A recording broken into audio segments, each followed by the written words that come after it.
اللہ حضرت عکاشہ بن محصن جس نے جو منگے ہے محبوب نے عطا کیتے. حضرت عکاشہ بن محصن جنگ پہ لڑدیاں تلوار ٹوٹ گئی، خالی ہاتھ ہو گئے.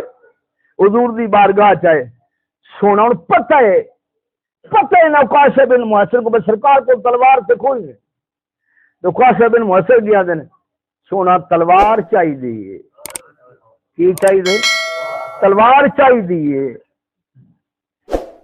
میرے کریم مسکرا کے نا پر کھجور دی لکڑی پئی آئی، کھجور دا ڈنڈا سمجھ نا اتنے پتنا نال ہوندا ڈنڈا، لکڑی پئی. حضور فرمایا وہ ڈنڈا اٹھا لیا اور کھجور دی لکڑی اٹھا لیا.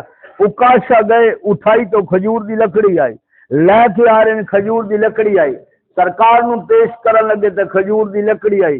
جدو سرکار پھڑیا تو تلوار بن گئی. وَأَمَّا السَّائِلَ فَلَا تَنْهَرْ جدو سرکار پھڑیا نا اس لکڑی نو پھڑیا تلوار پہ. حضور فرمایا جا عکاشہ بن محصن لڑدا رہے ہائے ہائے لڑدا رہے دے نال اور وہ کئی جنگاں دے اندر وہ تلوار استعمال ہوئی. اور عکاشہ بن محصن وہ خوش نصیب حضور دا غلام ہے. میرے کریم سو کے اٹھنا تو حضور مسکرا رہے ہیں. عکاشہ بن محصن نے آپ دی مسکراہٹ ویکھی نہ سونا کو اج کوئی وکھرا ہی کرم ہویا. حضور فرمایا ہاں وکھرا ہی کرم ہویا ہے. سونا کی ہویا ہے؟ حضور فرمایا رب نے میرے 70,000 امتی بغیر حساب تو جنت دے چھڈے.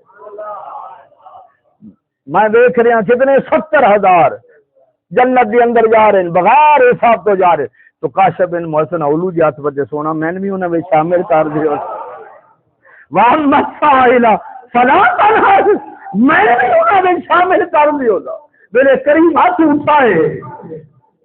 اٹھائے نا ہاتھ اٹھا کے واپس چہرے تو حضور مسکرانے سنا اور کی. حضور فرمایا تو بھی انہوں نے شامل ہو گیا. حضور دا ہو جا جس نے جو منی ہے محبوب نے عطا فرمائے. حضور دے دربار جڑا بھی آئے ہے